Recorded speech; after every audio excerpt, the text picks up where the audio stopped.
और ये बात हम फिर से गुजारिश करना चाहेंगे खास पश्चिम बंगाल के लोगों से जो जश्न मनाने के लिए, ठीक है आप जीते हैं, जो टीएमसी के समर्थक हैं, लेकिन सड़कों पर ना आए। यही अपील उत्तर प्रदेश में करिए। हाँ, उत्तर प्रदेश में मुझे भी चार उत्तर प्रदेश में तो तमाशा हो गया है। उत्तर प्रदेश में स्टेट गवर्नमेंट की रिस्पॉन्सिबिलिटी बनती है, लोकल एडमिनिस्ट्रेशन को ताकीद करनी चाहिए और कहा है अभी कि सस्पेंड कर दीजिए। हाँ, किसी को भी, एसएचओ को भी सस्पेंड करिए। इलेक्शन कमीशन ने शायद ये 5 राज्यों के में जो चुनाव हो रहा है उसके लिए कहे हैं, लेकिन स्टेट एडमिनिस्ट्रेशन जहां भी पंचायत चुनाव है, जबकि जो कि उत्तर प्रदेश में है, कई जगहों से विभत्स तस्वीरें सामने आ रही हैं। और ये बागपत की तस्वीरें हैं, मैं भी कह रहा था तस्वीरें हैं, वहां पर ऐसी लंबी लंबी कतारें, मतलब हुजूम है लोगों का। हमारे देश में पावर के लिए जो थर्स्ट है, जो हंगर है, वो इससे पता लगता है। हाँ। जो आपको भीड़ में दिखाई दे रहे हैं वो कोई पंचायत समिति के अध्यक्ष नहीं है। हाँ। वो सदस्य भी नहीं है। हाँ। वो सरपंच भी नहीं चुने जा रहे। हाँ। लेकिन उनके पीछे जो एक लंबी चौड़ी फौज खड़ी होती है, ये हंगर कितनी ज्यादा है कि हमारा एक आदमी बन गया है और उस जश्न में हम पागल हुए पड़े। लेकिन हम मौत को दावत दे रहे हैं, हम संक्रमण को दावत दे रहे हैं, और सिर्फ वो वही जो वहां जुटे हैं सिर्फ वही संक्रमित नहीं होंगे, वो ना जाने कितने लोगों को संक्रमित करेंगे। इसलिए लोकल एडमिनिस्ट्रेशन को इन तस्वीरों को देखिए, ये तस्वीरें भयावह तस्वीरें, ये हाथरस की तस्वीरें हैं। हाँ। और ये सिर्फ हाथरस की नहीं, और दूसरी तस्वीरें भी दिखाइए, बाकी जगहों की तस्वीरें भी दिखाइए। बागपत में लाठीचार्ज करना पड़ा। मुझे अंबेडकर नगर की तस्वीरें भेजी है मेरे सहयोगियों ने। वो ऐसी तस्वीरें हैं जिन्हें देखकर रूह कांपती है कि इतनी सारी मौत हो रही है, इतने लोग अस्पताल में जूझ रहे हैं, पागलपन, और उसके बाद ये पागलपन है। हाँ, ये पागलपन है, ये बेवकूफी है। ये शब्द मैंने इस्तेमाल किए, और ये पूरे देशवासियों से, उत्तर प्रदेश के लोगों से, खास पश्चिम बंगाल के लोगों से भी हम अपील कर रहे हैं। अनुराधा प्रसाद ने भी अपील की है। ये अपील शायद हमको पहले करनी चाहिए थी। हाँ, इलेक्शन कमीशन भी देर से जगा है, हाई कोर्ट भी देर से जगा है, लेकिन हम फिर से कह रहे हैं अभी अंतिम नतीजे नहीं आए हैं। जश्न मनाने के लिए कृपया कृपया कृपया बाहर ना आए। यह सरेआम बेवकूफी है। आप अपनी अपने परिवार की जान खतरे में डाल रहे हैं। यह न्यूज 24 की तरफ से हम लगातार अपील करते रहेंगे और कर रहे हैं। और एक शख्स ने तो यहां तक कहा, जीत की खुमारी में, सुकेश देखिए, वो जीत की खुमारी है, ये नहीं कि वो ये मीन करना चाह, ऐसी हमारे जैसी हजारों जाने कुर्बान ममता बनर्जी पर। यह बेवकूफी है, ऐसा ना कीजिए। जीते हैं, खुशी मनाइए, घर में मनाइए। अपरूपा पोद्दार टीएमसी की सांसद है, मेरे साथ जुड़ गई हैं। अपरूपा, आप भी, सबसे पहले मैं आपसे कहूंगा कि तमाम पश्चिम बंगाल के लोगों और अपने समर्थकों से अपील कीजिए कि जश्न मनाने के लिए बाहर ना आइए, भीड़ ना लगाइए। जीत हुई है आपकी, बिल्कुल सही बात है, घर में ही रहें। ये तस्वीरें ना देखने को मिले। ये अपनी जान पर खेल रहे हैं, खतरा मोल ले रहे हैं। अपने बच्चों को, अपने माँ बाप, अपनी पत्नी, उन पर संकट के बादल लहरा रहे हैं, मंडरा रहे हैं ये खुद। हाँ, आपने सही कहा। देखिए, अभी तो जीत तो हम लोगों को मिला ही है। बंगाल के जनता ने ममता बनर्जी के समर्थन में फिर हम लोग तीसरे बार के लिए सरकार बनाने जा रहे हैं। लेकिन और इधर में 13 राउंड के बाद ममता बनर्जी भी आगे निकल गई है अपने नंदीग्राम चुनाव क्षेत्र से।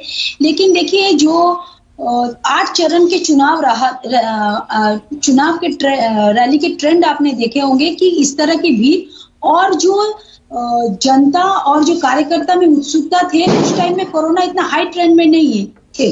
अभी कोरोना का अवस्था इतना खराब हो गया ऑल ओवर इंडिया कि हम लोग भी बार बार पार्टी की तरफ से, हमारे पार्टी सुप्रीमो ममता बनर्जी भी बार बार ये चीज बोल रही है कि मास्क लगाइए, भीड़ इकट्ठा मत कीजिए। इवन पार्शियल लॉकडाउन भी बंगाल में किए हैं। और हम लोग भी बार बार अपना जनता और हमारे समर्थकों को रिक्वेस्ट कर रहे हैं, अपील कर रहे हैं, क्योंकि ये कोरोना वायरस से अभी हम लोगों को लड़ना है। जीत तो हम लोग हासिल कर लिए, शपथ तो ममता दीदी लेंगे, लेकिन हम लोगों को जो कोरोना वायरस के साथ जो लड़ाई, जंग जीतना है, इस जंग को हम लोगों को अब जीतना है। जरूर समर्थक लोग भी, उसमें कुछ समर्थक ज्यादा भावुक हो जा रहे हैं, समझ ही रहे हैं, काफी टफ लड़ाई था। हर कोई बोल दिए थे कि आप सरकार नहीं बनेंगे, लेकिन बंगाल की जनता ने तय कर चुकी थी कि ममता दीदी सरकार ममता दीदी की सरकार आएंगे। और सबसे प्लस पॉइंट है इस बार महिला नहीं, वोटरों के सब लोग बोल दिए थे, एक चैनल ने नहीं बोला था। एक चैनल कह रहा था 180 पार लेकर आ रही है ममता बनर्जी, वो था news 24 channel. News 24 today Chanakya ने ये ताल ठोकी थी। हमारा आकलन, हमारा विश्लेषण, एनालिसिस बिल्कुल सटीक साबित हुआ है। मैं तो आपके चैनल को ये मैं धन्यवाद देती हूँ कि आप लोगों ने ममता बनर्जी के साथ साथ बंगाल का जनता का दिल भी पढ़ लिया। यही तो बड़ा बात है ना। लेकिन ये भारतीय जनता पार्टी नहीं समझेंगे, क्योंकि एक्चुअली ये लोग ग्राउंड लेवल में काम नहीं करते। पब्लिक का दर्द, जनता का दर्द ये लोगों को समझ में नहीं आता। ये सबसे आप पैसा से सब कुछ खरीद सकते हैं, लेकिन प्यार, मोहब्बत और ममता बनर्जी का भरोसा कोई नहीं खरीद सकता है। ये बात हम आपको बोल देना चाहते हैं, क्योंकि ममता दीदी हर घर में, हर दिलों में बसी है। वो कभी नहीं देखी है कि वो कौन जाति के, वो कौन धर्म के, वो कौन पार्टी कर रहे। सब किसी को दीदी ने हमेशा देखे कि सरकार की तरफ से किस तरह से जीत के बाद ये कहना बड़ा आसान हो जाता है। अपरूपा, आपको अंदाजा था, आपको उम्मीद थी 208 आप जीत जाएंगे। 211 2016 में जीती थी, लेकिन 2019 में लोकसभा चुनाव में बड़ी कांटे की टक्कर थी। वोट प्रतिशत में भी, विधानसभा में बढ़त में भी। देखिए उस टाइम में जो थे देश का, माने देश में प्रधानमंत्री कौन बनेंगे इस चीज का था उस टाइम मोदी जी। तो मोदी वर्सेस ममता। और अगर पुलवामा नहीं होता, आज भी हम आपका चैनल में बैठ के बोल रहे, अगर पुलवामा नहीं होता तो कभी भारतीय जनता पार्टी दोबारा वापस सत्ता पे नहीं आते। पुलवामा का हर नौजवान का लाश घर घर में जाके देशभक्त आप लोग हैं। जहां पर कोरोना वैक्सीन देश का नेता को, देश का जनता को नहीं मिल रहा है और आप लोग विदेश में देते हैं, ये भारतीय जनता पार्टी का देशभक्ति है। देश के अवाम मर रहे हैं, ये आपको दिखाई नहीं दे रहे। देश के करोड़ों आदमी भूखे मर रहे हैं, ऑक्सीजन के बिना मर रहे हैं। कोरोना से किस तरह से लड़े, निपटे हैं, उसके लिए मुख्यमंत्रियों की बैठक बुलाते हैं तो ममता बनर्जी गायब रहती हैं, नदारद होती हैं। आप कह रही हैं कोरोना की लड़ाई के बारे में। बताइए, वो सिर्फ देखिए मोदी जी हमेशा मन की बात रेडियो में लेकर आते हैं, भाषण देते हैं, लेकिन वो ममता बनर्जी बार बार बोलती रही कि मोदी जी आप मुझे बताइए हम वैक्सीन खरीदेंगे, कब दीजिएगा। वो कोई जवाब ही नहीं देते। तो मुख्यमंत्रियों की बैठक में क्यों नहीं गई? जब मुख्यमंत्रियों के साथ प्रधानमंत्री बैठक कर रहे थे, ममता बनर्जी गायब क्यों थी? नहीं, ये कब का बात बता रहे? ममता बनर्जी उनका वीडियो कॉन्फ्रेंस में जो बैठक हुआ था हमेशा उसमें शामिल हुए। बार बार दीदी ने बोला था मुझे वैक्सीन दो, वैक्सीन नहीं मिला केंद्र से, पर्याप्त मात्रा में वैक्सीन नहीं। लेकिन प्रधानमंत्री कोरोना के टाइम में देश के बारे में नहीं सोच के बस उनका फोकस था बंगाल में। बंगाल का जनता ने उन लोगों, क्योंकि वो देश के प्रधानमंत्री है ना, उनको तो देश में कोरोना की परिस्थिति का कंट्रोल करना चाहिए था। लेकिन वो बैठे थे बंगाल कब्जा करने, लेकिन वो भी सपना ही रह गया। ठीक पहले अपरूपा आपके तमाम बड़े नेता जो सबसे विश्वास पात्र, सबसे क्लोज थे, शुभेंदु अधिकारी जैसे लोग आपकी पार्टी छोड़कर चले जाते हैं, तो उस वक्त एक संकट क्या गहराया था पार्टी में? वो कुछ कमाल नहीं कर पाए, ये तो अब की बात है, लेकिन दिक्कत में थी पार्टी। देखिए ममता बनर्जी ही हमारे पार्टी के ब्रांड है, ममता बनर्जी ही हमारे पार्टी के लीडर है और सब कोई ममता बनर्जी की फोटो देख के जीतते हैं। शुभेंदु अधिकारी क्या ममता बनर्जी का फोटो हटा के क्या नंदीग्राम में जीते थे? क्या तमलुक का लोकसभा का सांसद बने थे ममता बनर्जी का फोटो हटा के? नहीं, क्योंकि उनका अपना आइडेंटिटी से बड़ा पार्टी का आइडेंटिटी था। ये बात याद रखिए। पार्टी शुभेंदु अधिकारी को बनाया, शुभेंदु अधिकारी पार्टी ने नहीं बनाया। हजारों नंदीग्राम के कार्यकर्ता ने पार्टी बनाया, तब जाके जीत के तो टीएमसी का भी वही हाल है क्या? TMC is Mamata, Mamata is TMC. वो हमारे पार्टी के लीडर है, वो पार्टी के प्रेसिडेंट है, वो हमारे लीडर है। ये बात, लीडर का बात तो हम लोगों को सुन, जैसे वो वहां से कमांड आएंगे, जैसे वो और सीनियर नेताओं के साथ बांट के कोर कमेटी में जो बात आएगा वही तो हम लोगों को सैनिक के हिसाब से आगे कमांड को बीजेपी के प्रवक्ता में जाना। एक सेकेंड, बीजेपी के प्रवक्ता डॉक्टर निखिल प्रसून भी मेरे साथ हैं। निखिल, जी जी 200 पार के दावे किए जा रहे थे, ये तो 82 पर अटक गए।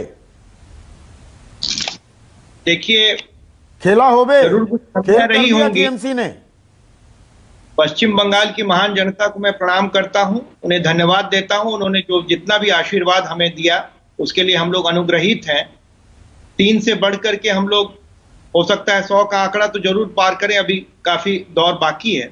लेकिन फिर भी अगर ये मान ले कि ये जो अब रुझान है ये अगर परिणामों में तब्दील हो जाए, फिर भी हम लोग तृणमूल कांग्रेस की अगर सरकार पुनर्स्थापित होती है तो मैं बिना किसी लाग लपेट के उन्हें बधाई दूंगा और एक अच्छी सरकार चलाने के लिए अपने 200 से 100 पर आ गए। सुबह तक तो निखिल, आपके सहयोगी बाकी प्रवक्ता आ रहे थे, वो छूटते ही ये कहते थे, क्योंकि उस वक्त 100 से ऊपर आंकड़ा था, कि अरे ये पीके का इस्तीफा होगा या नहीं। अब ये जो 82 पर रह गए, 200 प्लस की जो ताल ठोक रहे थे, बीजेपी में भी किसी का इस्तीफा होगा क्या? या चुनाव से पहले ये बातें तो कही जाती हैं कि हम इतनी जीतेंगे? हमें पूरे अपने ऊपर भरोसा था, हमारे कार्यकर्ताओं पर अब भी भरोसा है, बंगाल की जनता पर अभी भी भरोसा है। हमने जिस तरह से अपने संगठन का विस्तार किया पिछले लोकसभा चुनाव के बाद, 90,000 से ज्यादा बूथ पर शक्ति केंद्र, मंडल प्रमुख, पन्ना प्रमुख, तो हमें ऐसी उम्मीद थी कि हम लोग 200 के आसपास का आंकड़ा जरूर छुएंगे और एक लक्ष्य लेकर के आगे कहां रह गई? चूक कहां हुई? चूक जरूर हुई है, चूक का विश्लेषण करने की आवश्यकता है। कहां हुई? पहली नजर में क्या दिखता है? पहली नजर में ऐसा दिखता है कि कई बार इमोशन का कार्ड खेलने का प्रयास किया गया, एक किसी एक्सीडेंट को कॉन्स्पिरेसी बताया गया, फिर एक अल्पसंख्यकों को एक पूरी तरह से एक कंसोलिडेटेड हो करके वोट बैंक की राजनीति करने का प्रयास किया गया। तृणमूल की रणनीति बताने लगे, अपनी कमजोरी बताइए, चूक कहां हुई? नहीं, उन लोगों, क्योंकि उसका प्रभाव पड़ सकता है जनमानस पे। हमारी कमजोरी ये हो सकती है कि कई बार जिस क्षेत्र में किसी कोई रणनीति बनाने में, किसी क्षेत्र के लिए विकासात्मक रणनीति हो, या जो हमारे जो कैंडिडेट है उसको लेकर के जो हमारी रणनीति हो, या फिर बड़े स्तर पर कोई चूक हो सकती है, या हमारे कम्युनिकेशन में कुछ कमी रह गई हो कि जिस तरह से हम लोग अपनी वार्ता उस ढंग से पहुंचा नहीं पाए, या फिर उनका जो कुप्रचार था उसका सामना ठीक ढंग से नहीं कर पाए, उनके दुष्प्रचार को हम लोग काट नहीं पाए। इन सब अंतिम 3 चरणों में जिस तरह कोरोना का प्रभाव बढ़ा और इसकी वजह से कोलकाता और आसपास की सीटों में जो मतदान का प्रतिशत जो कम हुआ, उसका भी एक अपना प्रभाव रहा है। और जिस तरह से कांग्रेस और जो सीपीएम और आईएसएफ का बिल्कुल प्रभाव नहीं रहा, और जिस तरह से जो माइनॉरिटी वोट बैंक हो सकता है कि उसमें जो ममता बनर्जी ने उस आधार पर आह्वान किया है, तो उसका उन्होंने कहा डिवीजन नहीं होने, तो डिवीजन हो सकता नहीं हुआ, तो उनके खाते में चला गया। तो इस देखिए अनुराधा, हाँ मैं समझ गया डॉक्टर निखिल आपकी बात। अनुराधा, चुनाव तो मतलब हर 2-4 महीने में इस देश में चुनाव होते ही रहते हैं, और ये विधानसभा चुनाव है। 28 राज्य हैं, 8 केंद्र शासित प्रदेश भी हैं इस देश में। चुनाव तो होते रहते हैं और हार जीत भी होगी। लेकिन क्या ये पश्चिम बंगाल के जो रुझान जमा नतीजे हमारे सामने आ रहे हैं, क्या ये कुछ इसमें ओवर इन्वेस्टमेंट हो गई, ये जरूरत से ज्यादा? और हम लोगों ने भी, मतलब एक विधानसभा चुनाव पर इतनी चर्चाएं, इतनी कवरेज पहले कभी नहीं हुई है, तो इसके नतीजे भी, उसकी गूंज भी बहुत दिनों तक सुनाई देने वाली है, या एक चुनाव हुआ, खत्म हुआ, 2-4 दिन बाद कुछ और चीज की तैयारी शुरू हो जाएगी? संदीप, मैं आपके इस सवाल पर भी आऊंगी, लेकिन उससे पहले मैं एक चीज कहना चाह रही थी कि ये कोरोना काल है, और अगर हम सबको ये दिख रहा है कि ये कोरोना काल है, और जब जिस भी पार्टी की जीत होती उसके लोग सामने आएंगे, उसके लोग जश्न मनाएंगे, तो क्या ये चुनाव आयोग के ऊपर ये प्रश्न नहीं उठता कि उसने वहां पर उन सभी जगहों पर कर्फ्यू लगाना चाहिए था, आदेश दे सकता था चुनाव आयोग। जब तक चुनाव नहीं हो जाते, पूरी एडमिनिस्ट्रेटिव व्यवस्था चुनाव आयोग के अंदर होती है, उनके अंडर में होती है। तो ये जगह जगह जो जश्न मनाए जा रहे हैं वो क्यों हो रहा है? और क्या पंचायत का चुनाव यूपी में होना बहुत जरूरी था? क्या ये हाईकोर्ट को उस वक्त नहीं समझ में आया? और अगर उस वक्त आया तो क्या हाईकोर्ट इस तरीके का डिसीजन नहीं दे सकता था कि काउंटिंग की जगह पर आप लोग भी आप कर्फ्यू लगाइए? ये कौन सा, मतलब हम किस सिस्टम में रह रहे हैं? पूरे देश को दिख रहा है। लेकिन हमारे चुनाव आयोग को नहीं दिख रहा है। ये क्या हो रहा है? अगर ये जो जितनी भीड़ हर जगह इकट्ठी हो रही है, इसका इम्पैक्ट क्या होगा देश के ऊपर? नहीं, सही मायने में आत्मनिर्भर बन गए हैं ना अनुराधा हम। वो सरकारी बसों में आप सफर करो ना, तो उस पर लिखा होता है सवारी अपने सामान और जान के लिए खुद जिम्मेदार है। तो आम आदमी अपनी सेफ्टी, अपनी सुरक्षा, अपनी जान, कोरोना से बचने के लिए खुद जिम्मेदार है। बाकी चीजें देखते रहेंगे। बाकी और बहुत काम है चुनाव आयोग को। नहीं, पर मैं ये सवाल उठा रही हूँ संदीप, मैं ये सवाल उठा रही हूँ कि क्यों नहीं हर काउंटिंग की जगह पे कर्फ्यू लगाई गई। अरे काउंटिंग तो जो लोग करने वाले थे, जिनको करना था, उनके और जो भी उनके ऑफिशियल कार्ड होल्डर होते, जो कि वहां के काउंटिंग की जगह पे जा सकते थे, ऐसे ही उतने ही लोग पार्टी के लोग जाते। ये कौन, मतलब सबको दिख रहा है, लेकिन ये हम लोग, मतलब हम क्यों आज इसके बाद जो लोग बोल रहे हैं कि बंगाल का म्यूटेंट आने वाला है, आ चुका है, तो वो कितना भयावह होगा। खुदा ना, भगवान ना करे कि ऐसी कोई चीज स्थिति आए। और बंगाल से भी ज्यादा भयावह तस्वीरें अनुराधा उत्तर प्रदेश की हैं, जो अभी सुकेश दिखा रहे थे। पंचायत चुनाव हैं, ना वो उम्मीदवार है ना कुछ और वहां पर तो ऐसी ठसम ठस भीड़ है, सांस लेने की जगह नहीं है। इतनी भारी भरकम भीड़, लोगों का हुजूम इकट्ठा हो रखा है अलग अलग जगहों पर। बिल्कुल, तो ये तो मुझे समझ में नहीं आ रहा है कि हम लोग कैसे इन चीजों को अलाउ कर रहे हैं। जिंदगी जो है उसकी डोर इतनी कमजोर हो गई है और उसमें हम लोगों को ये सब चीजें नहीं दिख रही हैं। नहीं, यहाँ चुनावी हार जीत ही सबसे अहम है। जिंदगी की जंग में हार या जीत हो, उसके बारे में किसी को परवाह नहीं। चुनावी हार जीत पर सबकी निगाहें टिकी हुई है, दारमदार वही है सब कुछ, उसी से कोरोना हारेगा। ये चुनावी जीत से कोरोना की हार हो जाएगी, ऐसा लग रहा है। मैं तो आई एम रियली अघास्ट। मुझे पता नहीं है और चैनल या और मीडिया उनसे इन बातों पर बात हो रही है कि नहीं, लेकिन मुझे लगता है इस बात पर बात होनी चाहिए। जो जीतेगा वो जीतेगा, वोट पड़ चुके हैं, फिर इस तरीके का ये दिखाना क्या। आई एम श्योर जो हमारे साथ टीएमसी की एमपी बैठी हुई हैं, वो ये बात जाके अपने पार्टी के लोगों से बोलेंगी और उनको कहेंगी कि ये भीड़ ना बने। और यहां पर देखिए सुकेश, ये सिर्फ चुनाव आयोग की बात नहीं है। जो हम पंचायत चुनाव की जो मतगणना हो रही है उत्तर प्रदेश में, उसका जिक्र कर रहे हैं, तो पंचायत चुनाव कोई चुनाव आयोग की देखरेख में नहीं होते, वो जिम्मेदारी राज्य सरकार की होती है। वो चाहते तो टाल सकते थे इसको। नहीं, चलिए वहां पर तर्क दिया जा रहा है जी, हाई कोर्ट ने 30 अप्रैल तक चुनाव करने का आदेश दिया था, उसको चैलेंज भी किया जा सकता था। बहुत सारे हाई कोर्ट के आदेश को चैलेंज करते हो आप हायर कोर्ट्स में। तत्काल जाते हैं सुप्रीम कोर्ट में। पांच शहरों में कर्फ्यू लगाने की बात हुई, संपूर्ण लॉकडाउन लगाने की बात, बाकी छोड़ दीजिए, उसी वक्त चले गए सुप्रीम कोर्ट। सांसों के लिए जद्दोजहद हो रही है दिल्ली हाई कोर्ट में। ये हो रहा है कि दिल्ली को कितना ऑक्सीजन मिलना चाहिए, तो सॉलिसिटर जनरल की तरफ से कहा जाता है, एएसएसजी की तरफ से कहा जाता है कि सुप्रीम कोर्ट में ऑलरेडी मामला चल रहा है, आप इसको छोड़ दीजिए, आप इसको रहने दीजिए। क्या हम हाई कोर्ट की किसी निर्देश को, किसी आदेश को चैलेंज कर सकते थे? चलिए चुनाव हो गए, आज जो काउंटिंग हो रही है, अभी मैं विजुअल देख रहा था, मिर्जापुर से लेकर, बागपत से लेकर, हाथरस से लेकर, अंबेडकर नगर से लेकर, हर तरफ ठसम ठस भीड़ है। और वो ऐसे दिन है जहां ऐसे ही उत्तर प्रदेश में ये राज्य सरकार की जिम्मेदारी है, यहां पर सीधा जिम्मेदारी है।